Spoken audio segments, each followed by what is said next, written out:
webinar we prepared today. The title is Manage CMM with SOLIDWORKS and Save Time, Money, and Headaches. This webinar will include also workflow examples. My name is Bojan Zupan from IB-CADDY, and I'm very glad to welcome here our partners from Origin International, Mr. Jeff Foltz and Cecil Deline. Hi, guys. Hi. Hello. Hello. Again, I'm really glad to hear you, both of you, online, and also that we will have a chance today to see your product, Checkmate, in action. So, Jeff, why wouldn't you introduce yourself and also introduce the agenda of today? Very good. Thank you very much, Bojan. So just to give you a little bit of background, my name is Jeff Foltz. I'm the Director of Business Development for Origin, and I project manage the automated CMM programming implementations that we've been working with OEMs and their supply chains. And Cecil Deline is Origin's head of training, and he's been supporting teams through those automated CMM programming adoption processes. So we have some experiences that we can share with you about best practices related to that, and some examples of some of the implementations that we've done in different projects that we will show you in the demos at the end of the presentation. So that's a bit of a preview, really, of the agenda. So what I wanted to do, first of all, was run through why managing the CMMs in SOLIDWORKS is becoming very important in terms of some of the trends that are happening with inspection and with costs for scrap and rework. I also wanted, as I was saying, to give you a summary of recommended best practices that we have experienced over the past several years in multiple pilot projects, in terms of knowing the framework of the concepts that you're working with, understanding the impact that these changes can have on the process and the organization, what some of the specific skills are that need to be strengthened in order to be successful. And then one of the really critical learnings of this process is the iterative nature of these implementations. It really is best to follow the plan, do, check, act process in a repeated cycle rather than trying to attack the changes that are involved in one big implementation project. And finally, we'll wrap up with some specific examples of using Checkmate for SOLIDWORKS to generate CMM programs automatically, and it doesn't really matter whether the MBD annotations are originating in some CAD besides SOLIDWORKS, say NX or Creo or CATIA, or the MBD annotations originate in SOLIDWORKS. The two workflows can all be blended together if that's what makes sense for you. So just to give you a little bit more depth about Origin. Origin develops Checkmate for SOLIDWORKS. It's the only SOLIDWORKS add-in for CMM programming and automated collaboration amongst manufacturing and quality engineers. We deliver these solutions to these markets primarily: automotive, aerospace and defense, medical implants, and oil and gas. And we've been doing this for a number of years. We're a very experienced company in the manufacturing process rather than a startup that's just kind of learning about this all from scratch. I might also add that mostly what I've been talking to up until this point is Checkmate for SOLIDWORKS and the solutions that it offers you in terms of working with your measurement process and data with the CMM part of the inspection hardware. Origin also has another set of modules that give you the same sort of access and control working with measurement information that's being collected by scanners. But today, our focus is really going to be on the CMM part of the process. We can save the scanner discussion for another webinar. So as I mentioned, I wanted to talk a little bit about what some of the key trends are, and what we're seeing pretty much across the board in North America, Europe, and Asia is more demand for inspection. So we're seeing more demand for CMM programs in order to be able to implement all this additional inspection, which is also being driven by more need for manufacturing engineers and quality engineers to collaborate. And what we're also seeing is that without some changes to the process, inspection can get overwhelmed. It's always been a bit of a challenge to keep up with the volume of programming, and with this increase in programming, it can become quite a challenge. So what we're also seeing is that some of the investment that's necessary to make these changes is becoming, the business case is becoming more obvious, because we're seeing better benchmarking of what the costs of parts that slip through the process that could have been caught earlier on by a better inspection process. So the data that I'm showing here on the left-hand side, this chart, the manufacturing company scrap and rework cost as a % of sales, this is data that's been collected by an organization called APQC. They've done benchmarks with several hundred manufacturing companies in a variety of different segments: automotive, aerospace, defense, and so on. And these are the numbers that they're coming up with in terms of what the percentage of scrap and rework costs are as a % of sales. So the bottom performers tend to be running around 2.2%. The median performers are about 1.2% of scrap and rework cost as a % of sales.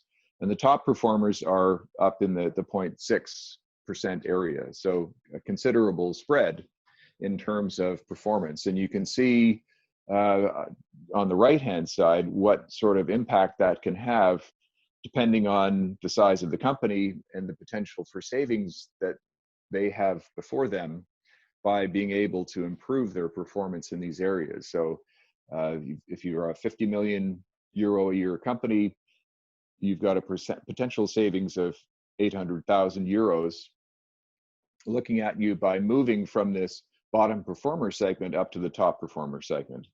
And if you're a company that's double that size, then you've got an even bigger pool of potential savings to work with in terms of your investment. And even the median performers can see very significant improvements and have quite a lot of budget to work with in order to be able to move themselves from this median level up to the top performer level. And at this point, I have indicated that there's not a whole lot of headroom for the top performers, but frankly, there is, because there's always room for improvement in terms of the way that the process is being managed. And what we're going to show you for the next little while are ways that even when you're in this bracket, you can continue to reduce that number from 0.6 to 0.5, 0.5 to 0.4. So that's the background. In terms of some of the model-based enterprise processes that we've worked with, I'm going to walk through that now. And they're really 4 best practices that come out of that, and the impact that that has for managing your CMMs. So there are 2 really important framing concepts about model-based enterprise and model-based definition. And they're often mentioned with quite a lot of flexibility and slackness in terms, and sometimes not with enough precision. So I thought it was worthwhile to exchange with you what our experience has been about what these things really mean. So in the model-based enterprise, what we're really talking about is a digital thread that links all the product information from design through manufacturing, inspection, and on into the field and sustainment, so that machines and humans can use it, and the machines don't need human interpretation at each handoff between the different functions in that process. Model-based definition is a really important tool in that digital thread. So the model-based definition is all of the information about product manufacturing, or PMI, annotated and linked to the features in the CAD so that the downstream functions from design can make use of that information in automated processes. So that's the fundamental framework that we're looking at here. So as we'll get into, there's a couple of important subtleties about the way this plays out. So the second piece is the process impact. So as you may have picked up from what I was just saying, this involves changes across functions.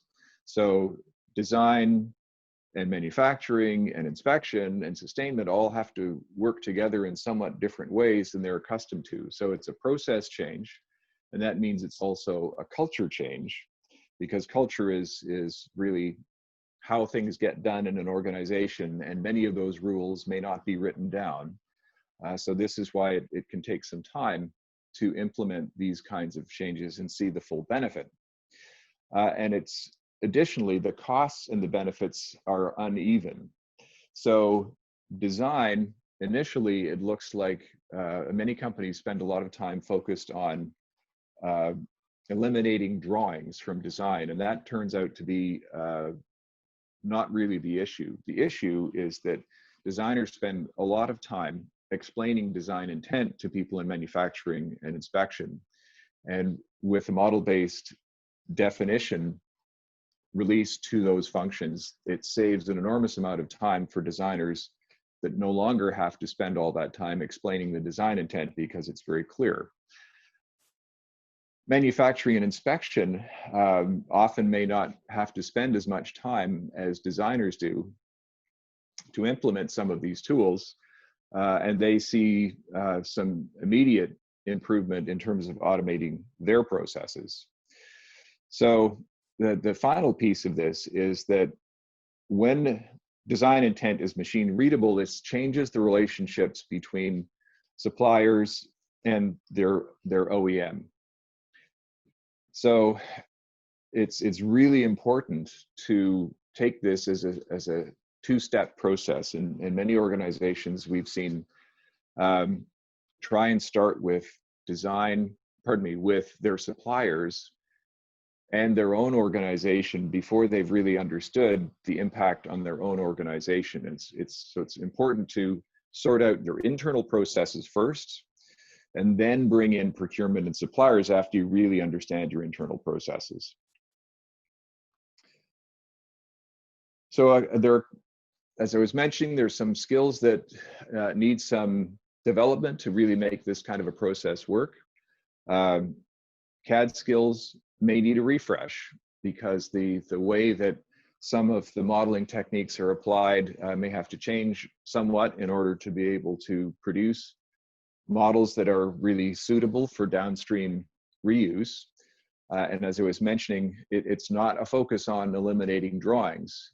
Drawings actually turn out to be a very important part for many designers in reviewing the ideas that they've implemented in their CAD model before they release it to other people. So if you take away their process of creating those drawings, you have to help them develop new techniques for being able to have that final sanity check before they release the drawing.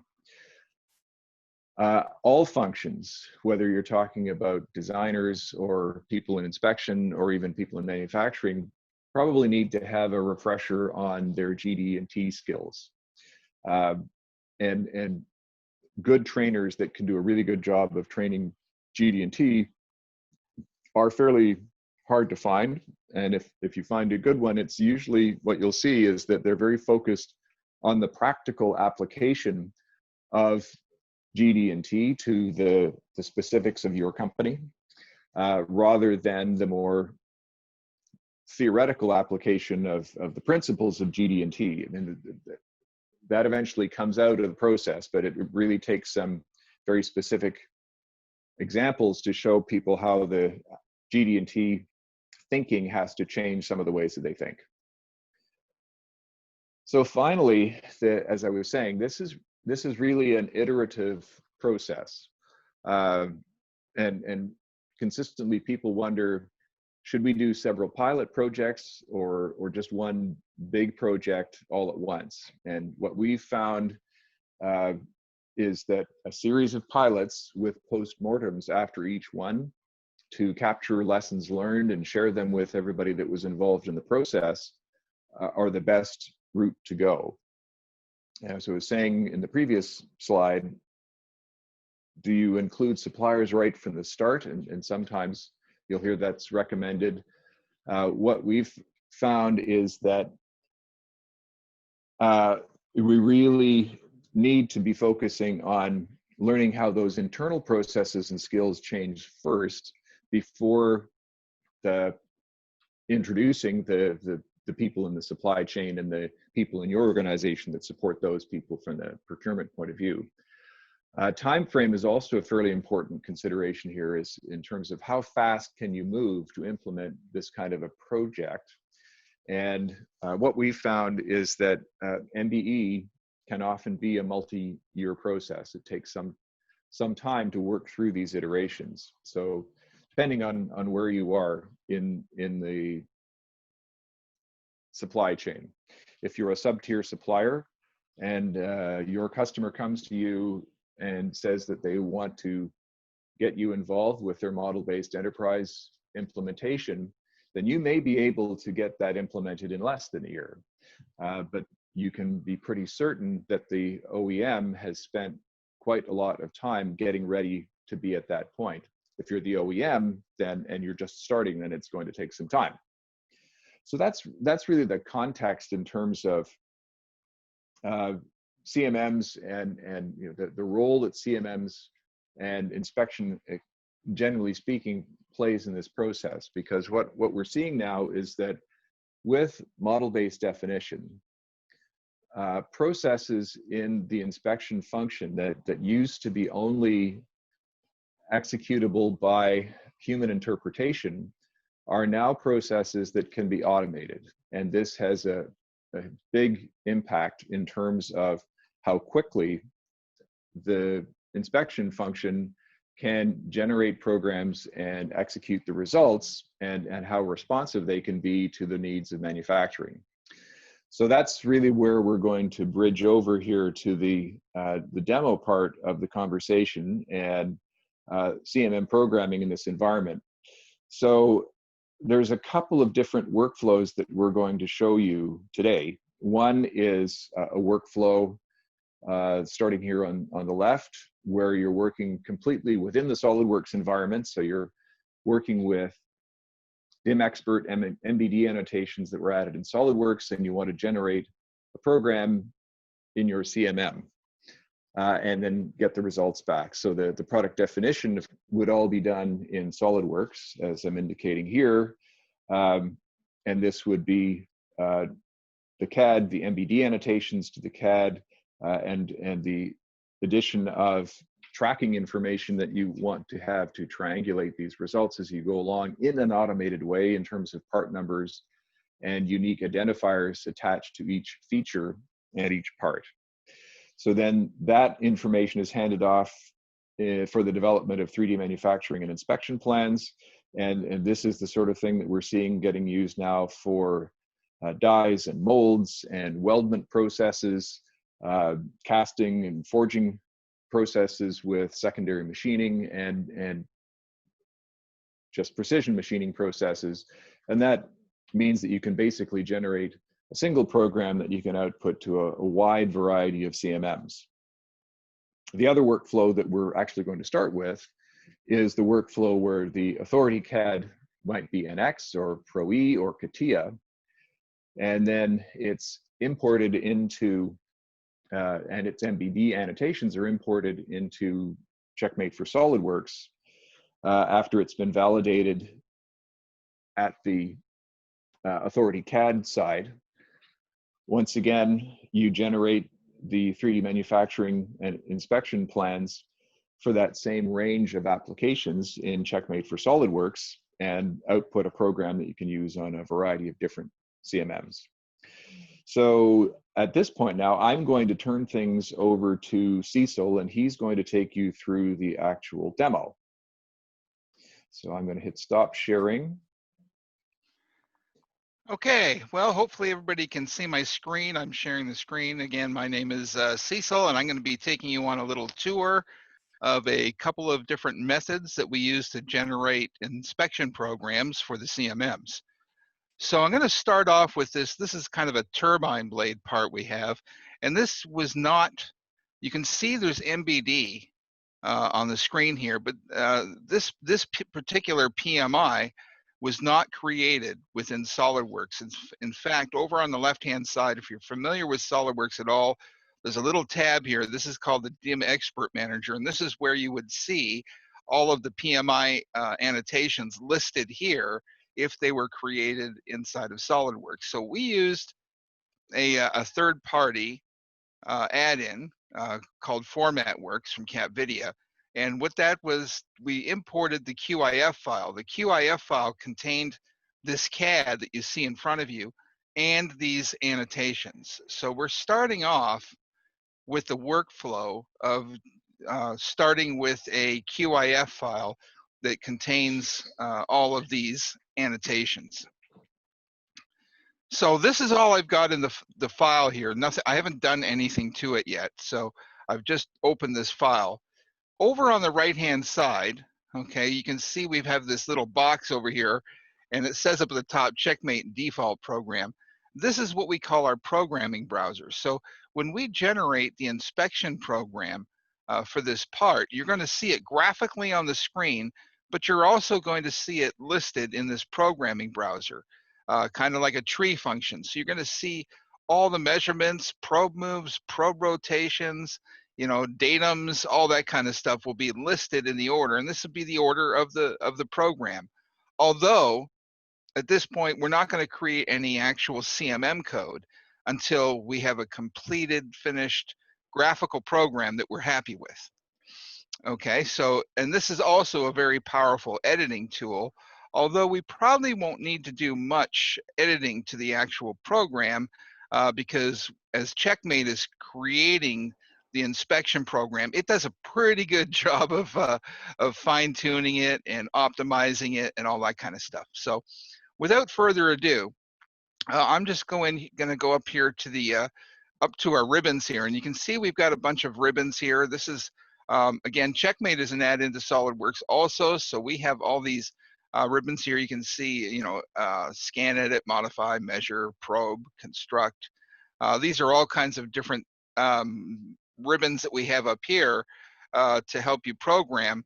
And even if you look at the measure ribbon, you can see things like measure a circle inner, measure a circle outer, measure a slot. So we have a lot of traditional tools for creating programming traditionally, as opposed, you know, to I'm going to say aid you if you to work together with these other two workflows if necessary.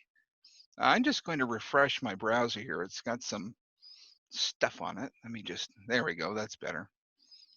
Okay, so without further ado, I'm going to get into the workflow of generating an inspection program from this part. So the first thing I'm going to do is I'm just going to go to the setup ribbon. And what we want to do is we want to load a probe. And we have a list of probe models, CMM probes already modeled. And what we do is we just pick one that's that's close to what you plan on using on the CMM. Although we do have a probe builder tool that can allow you to build your own custom models too. So I've loaded in the probe, and what I'm going to do now is I'm just going to go take a look at it. Okay, so if you can see, this is the probe we just loaded. It's got a 1 millimeter diameter ruby on it, and you can see it's only got one position in here. So I happen to have some positions. You can go and add probe positions 0, 0, 90, 0, 91, 80. You can add them manually, and then if you want, if they're like a list that you always calibrate on your CMM, you can save them to an INI file. And I'm just going to go in and load an INI file that I've already saved for this particular blade. Overwrite existing positions, yes. And it's just 3 positions, a 0, 0, a 90, 90, and a 90 minus 90. So these are the positions. And we need to tell Checkmate this. We need to let Checkmate know what probe positions I'm going to have available at the CMM to use. Okay, so I've done that. Okay, next thing I'm going to do is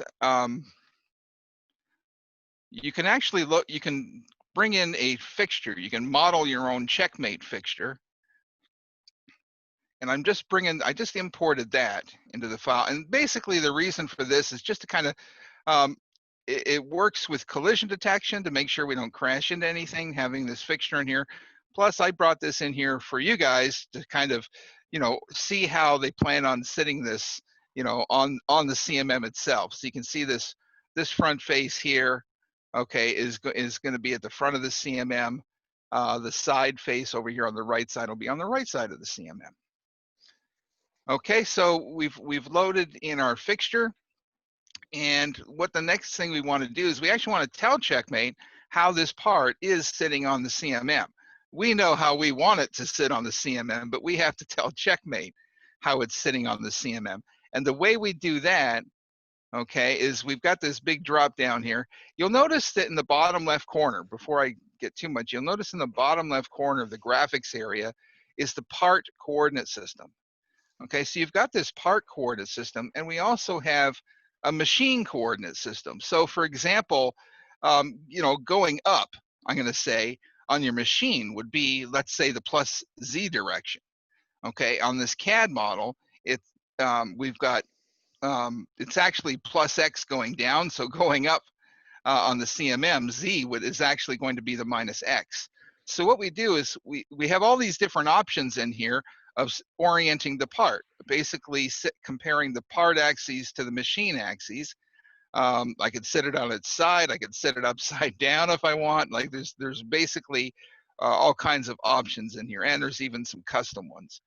Now I'm going to go in and I'm going to execute the command QAF to segment. And what this is going to do is select the QAF file and generate an inspection program. Now what we've got here about halfway down here is we have some checkboxes, and these are what we call our programming automation tools. And I'm going to turn all of these on right now. Accessibility analysis, creating coordinate systems, optimizing the probe path, automatically adding probe moves and probe rotations, and wrapping up with collision detection. In my next example, I'm not going to use these. I'm just going to just kind of walk you through them. So let's just go in and do this. I'm going to just hit the load button. And now we're going to sit back, and you're going to watch Checkmate generate all of the measurements. There, you can see the measurements are done, and you can see they've been added to the programming browser on the left. So these are all the measurements, and you can see them graphically on the screen as all these yellow measurements with little blue connectors between them. Now you can see in the bottom left-hand corner, it says checking accessibility. So this kind of is the longest part of this process, where Checkmate is actually going in and it's looking at each feature measurement that was created. And what it's doing is determining, it's doing an analysis to determine which is the best probe angle out of my list to use for each one of these measurements. Now, one thing to notice right off the bat, you can see in the programming browser over on the right, you can see some of these callouts that it's taken. For example, just to let you know that we've extracted all of the callouts. You can see this one here, 08 to A and B. Here it is right here where my mouse cursor is. There's an 03 on that profile check. It's barely off the screen here, and there's another one, the 05. to AB, which is this guy over here on the left where my mouse cursor is. So we've taken all of the measurements as spelled out in the QIF, applied the tolerances from the annotations, and those tolerances are applied in the program. Now, one thing you'll notice over on the right, you can see that there's a datum B a little ways down, and then there's this A, this datum A. That's in no particular order for this program. And what's going to happen is when Checkmate has finished the accessibility, it's going to go in and it's going to rearrange. It's going to optimize the probe path automatically. So you're going to see this program suddenly change in the window here. You'll see A at the top and then B right under it. And then you'll see all the other features move a little bit. So it's still, again, it's going through the accessibility analysis right now. And when it's done that, when it does sort that program, it's going to automatically add the coordinate system from the datum A and datum B. Okay, and as I said, it's going to sort the program in the correct order, the most efficient order. It's going to go in and add probe moves and probe rotations, and then wrap up with collision detection. Jeff, Right. did you want to say something? Yeah, I was just going to make a couple of comments. So if you're familiar with the way that computer-aided manufacturing systems work out the optimal tool path for machining, essentially what you're looking at here is the computer automated inspection version of that, and we're using those MBD annotations from the source CAD file to enable Checkmate to look at what's the most time efficient path to take all of these measurements and capture them with the least possible runtime on the machine. So looks like we're just about finished the accessibility process. Another thing that I did want to mention here is that we wanted to run this process in real time so that you could see that we weren't cheating by saying, well, you know, it's really fast. No, this is really fast compared to the way that this would be done with the old school manual programming method. The part would be sitting on the CMM, and the operator would have the joystick in his hand, driving the CMM head around the part, and then touching down on the points that need to be inspected, and then driving it around to the next part. It's a very, very slow process to do that. It takes sometimes days for a part that's got some fairly complex topology. Another thing also is that this part of the program, of the inspection program of doing the accessibility, uses quite a bit of horsepower on my computer. So and the fact that we're broadcasting over the internet live, you know, it's trying to share that power. So that kind of tends to slow it down a little bit. So it takes a few seconds longer when we're broadcasting. So I would also mention that if you do have questions, please do use the chat window to file those, and then when we're finished the demo, we can come back and address any questions that people have. So in between Jeff and Cecile, if there is space for one question, which appears, yes, absolutely, go ahead. Is it necessary to have the exact probes in the Checkmate library, which are used on CMM? So I guess there's a couple of ways to answer that question. Generally speaking, most companies have a library of probes that they've already qualified for the CMM. And typically what happens when Checkmate is installed for the first time is that library of qualified probes is uploaded into the memory of Checkmate. So then you have those to choose from whenever you're generating a program.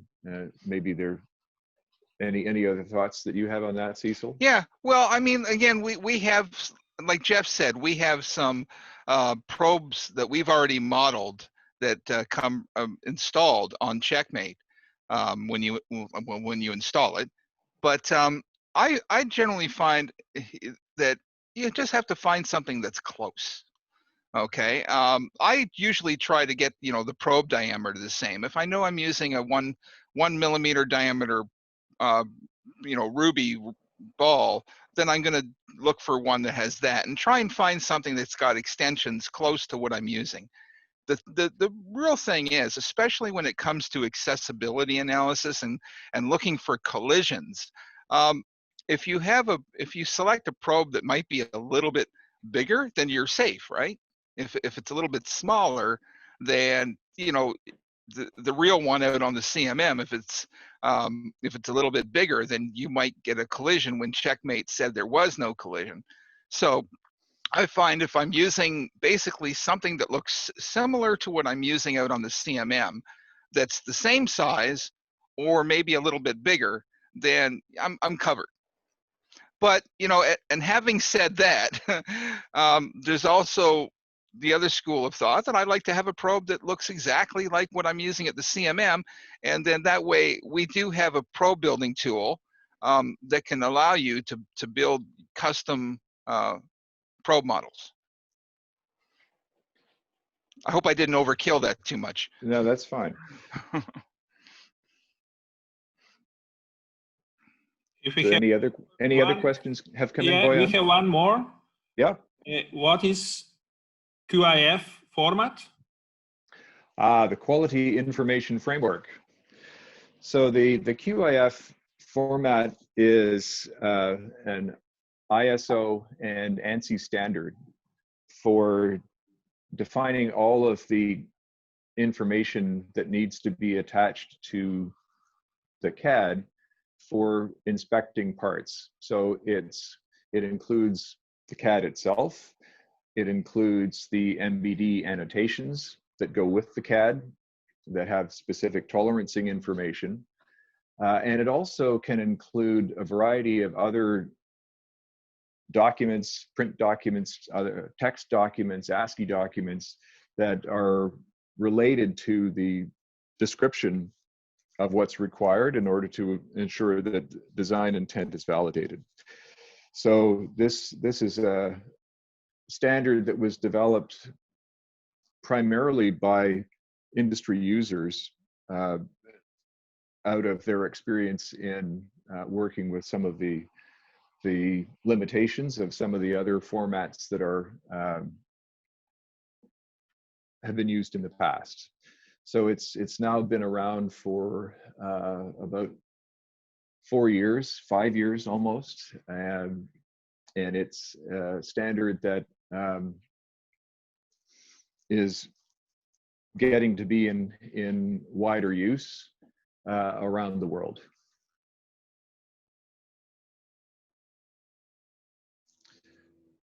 So how are we doing? Oh, we're checking for collisions now, so we're almost done. You can see that now the order of the program in the programming browser, as Cecil predicted, has now been sorted so that the A datum comes first and the B datum measurements come second. And as you can also see in the viewport on the left, the blue lines that are starting to appear are providing visual confirmation of how the probe is going to be moved around the part in order to take those yellow measurements. So this process in checking for collisions, the reason that Cecil was loading the fixture in the first place earlier on in the process is that now Checkmate knows where the fixture is relative to the part, and it knows where the part is. So when it's working out the optimal path, it can take into account not only where the part is, but where the fixture is as well, and how the part and the fixture are sitting on the CMM table. Some of these tasks are fairly processor intensive, and Checkmate will take all of the processing threads that are available in the CPU of your computer in order to make sure that it works as quickly as possible. Well, the next file is quick. Let me just quickly show a little simulation here of our handiwork.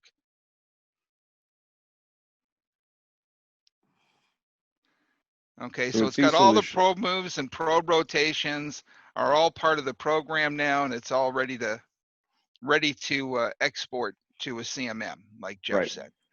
So let's show the DeMAS export. Okay, so I'm going to say output, program to a CMM. Okay, so basically what we do is we go down here and we select the DeMAS format, which CMM we want to export a program to. We've got over 50 or 60 of them here. I'm going to select Renaissance Modus. Okay, and basically we just go over here and we're going to hit the output button. And I'm just going to throw this up on my desktop here and hit save. And now we have, you can see the top, it opened up in the notepad, Windows notepad, the program.dmi. So we now have a DeMAS program. I selected Renaissance Modus, so we could take this program right over to the Renaissance Modus, import it, and run it. And how many lines of code do we have? Yeah, I was going to say all 631 lines of CMM code Checkmate did for us automatically. Okay. Right. So and it did that in real time while we were talking here on screen. So this is why we have seen some very substantial increases in throughput that quality labs are able to achieve when they move to these automated programming processes. So let's get right to the next part, Cease, and we probably want to. Yes, this is an example. This is a part that that IB-CADDY sent to us. I believe this is a SolidWorks part, and you can see over on the left-hand side in the DIM Expert Manager, we now have some PMI. So this is all this PMI, MBD stuff, all these annotations were created inside of the SolidWorks environment. So I'm basically going to do the same thing as I did with the other part. This will be a lot quicker though. The other part had a lot of scans on it, and that's why it took so long. So I'm just, oh, wait a minute. Let me just take a look here. Yes, IB-CADDY, they loaded a probe and added their own probe angles to it already. So we're good to go. What they did, I don't have a fixture for this, but they told me that they were going to set it up on the part like this, where this face here is going to be at the front of the CMM. So we've already set up the, they actually set up the work view for me. So that was quite kind of them. So what we're going to do is let's go into the measure and let's generate these inspection programs. Now this, again, this is not a QAF file this time. It's just MBD from SolidWorks. So I'm going to click on the Auto MBD button this time. And it's a similar screen. And all of, again, these programming automation tools down here, I'm going to leave these turned off for a very important reason. I'm going to go through them step by step later. So I'm just going to hit the load button. And what that's going to do, it's going to generate all the measurements. Okay, that's done. So it's gone through all of the PMI. It's created the Checkmate measurements. You'll see A is up at the top and B is down at the bottom. So those programming automation tools that were in those screens are also available right here for doing with any kind of programming. So first thing I'm going to do is I'm going to sort the program, and you can see A and B just moved right up to the top. Now here's the problem. We have datum A. Let me spin this part around. Here's datum A, the back face, and then datum B. Let me click on that so you can see that one. And that's this diameter in here. And that's all they have on here is a datum A and a datum B, because that's all these other holes and features are called out to. Everything's just called out to A and B. But anybody who programs a CMM knows that, you know, we got to stop the rotation so that we can accurately put this part on the CMM. We need a datum C. So even though everything's called out to A and B, I'm very quickly going to create a datum C. I'm just going to measure the end of this part. I'm just going to throw a traditional measurement up myself, and that's going to be my datum C. So I'm just going to go and do a circle outer. And because this part's going to be sitting up on its side, I'm just going to pick 3 points for a circle outer, kind of on the top half of that diameter. And now you can see we have this circle measurement, and it just added it to the bottom of the program. And again, showing you the power of the programming browser. I'm going to drag this up, and I want that right after datum B, because I'm going to go to the construct ribbon here, and I'm going to assign a datum label myself to this circle outer, and that's going to be, I'll take datum C. And now we have this datum C, and I'm going to create a coordinate system now from A, B, and C, and hit saved, and you can see we now have this master coordinate system. So if we go back to the programming automation tools, we didn't do an auto coordinate system because we didn't have an A, B, and C. So we kind of created the coordinate system ourselves. So now I'm going to go and do the accessibility analysis. And I promise you it won't take nearly as long as the last part. In fact, here we go. We can see this column here. This is our accessibility analysis, and you can see everything's green. So green is good. It means we found probe positions to measure every part. So now what I'm going to do is I'm going to optimize the probe path. So you might see things move around a little bit. There we go. The order of the program changed a little bit. And now I'm going to add probe moves and probe rotations. There we go. You can see probe moves and probe rotations have now been added to the program graphically and in the programming browser. And the final step is let's go in and do some collision detection and see if we have any problems. And Checkmate will, if it finds any, it's going to correct them. And this should only take a second. And there we go. So we have no collisions found. So we've got a program, a finished program. So let me just quickly speed that up a little bit.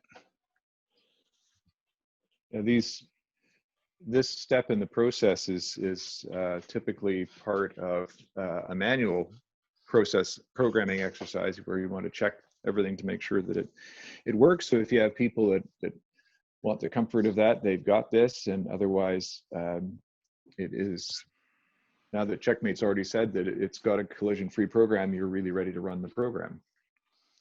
So we can go and say output, the program, again, same exact same by procedure. By the way, Cecil, we had a question come in about whether Checkmate supports mCosmos. So if you can just show that mCosmos is on that list when you're. Oh, absolutely.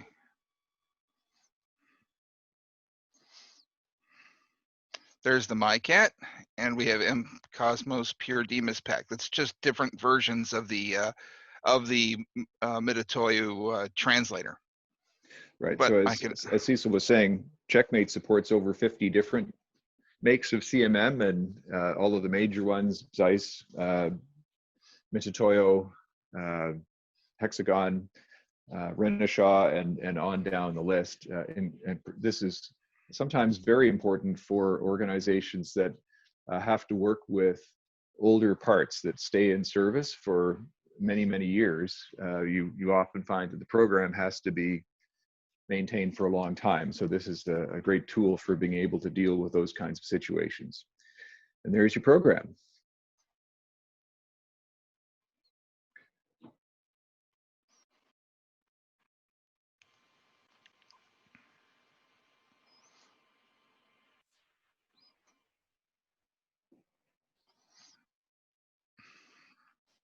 okay, and that's the workflow. Whether you have a QAF file that came from an external source for the PMI, or whether you have SOLIDWORKS PMI right inside. So we've got both workflows. It doesn't matter which scenario you have. Some people even have both.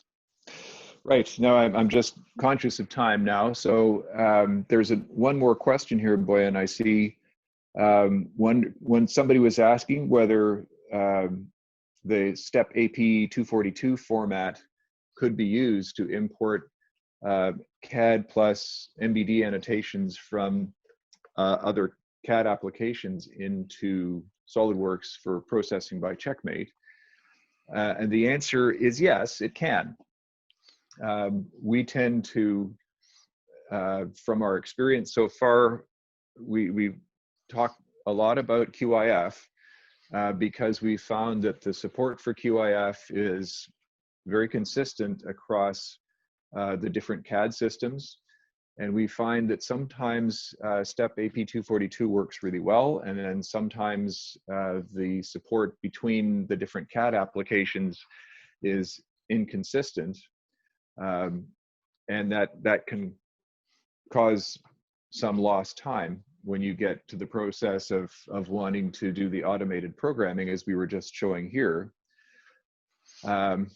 Because really, you don't want to have to stop and introduce the human element to interpret what's in the file transfer format. You really want that to just work.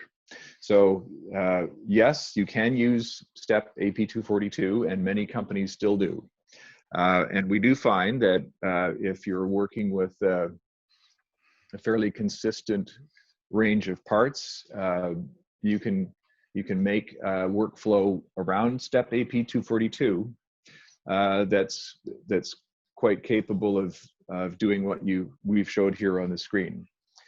So it is an option. It just may take a little bit more work to get the initial setup sorted out. So, Blaine, I don't see any more questions here. Or have we covered everything? I think so. Thank you very much. No questions in the moment. Okay. So for the attendees, if there are any additional questions, please address this later on to IB-CADDY, and we will reply with the help of the Checkmate or Origin International partner. So I would like to thank you and to Cecil for this, I think, great presentation. I think it was very informative for us. Thank you. This is just, by the way, now the second presentation we have in common. We plan to have one additional end of June. We will inform all attendees about that as well. And for the end of June, we will talk more about the GD&T analysis and how to fix correct problems for this, let's say, inspection segment. Exactly. So now that you have all this measurement information, how do you work with it? That's what we'll talk about. Exactly.